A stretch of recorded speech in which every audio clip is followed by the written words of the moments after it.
My name is Sam Oddy, and I'm nominating the RCPCH and NAP team for this award. The team, Humphrey Legg, analyst, Lucy Adamson, coordinator, and Rachel Winch, project manager, have done a lot in the last 2 or 3 years. They've secured the future of the audit with a contract extension and a new contract. They built a new data flow and analysis from the ground up. There's new measures and new outputs with more coming. They've been listening and responding and collaborating with the professionals and the families.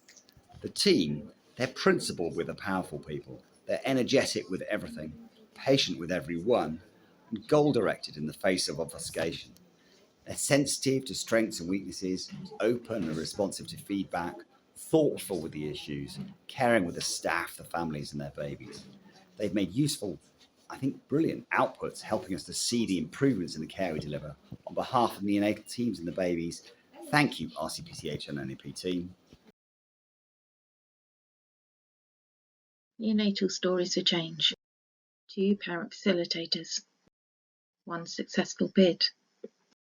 11 passionate neonatal parents recruited, all with their own expertise, coming together to represent, to help inform neonatal change, joining together for 10 sessions, using the public narrative framework, sharing their precious experiences in an event held by Parents for Staff, joined by 88 staff and representatives from neonatal, maternity and third-party organisations,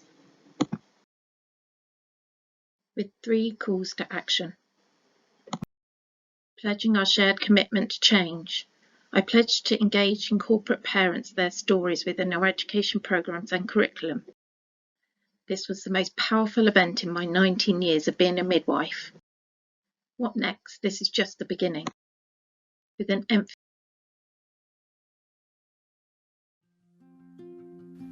Together with parents and staff across the region, we've developed a series of professional virtual tours offering a behind closed door view of the 12 neonatal units across the southwest of England and an insight into the neonatal transport services. These tours aim to familiarise parents and families with the neonatal environment and offer a warm welcome from the local teams that they may meet.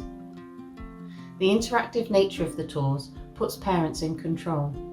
They can access areas of the neonatal unit and information as and when they want to, and at a pace that suits them.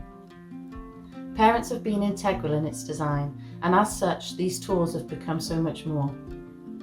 They can explore and receive explanations of the equipment and the facilities around them, as videos to support them in their feeding journey, and special messages from neonatal parents.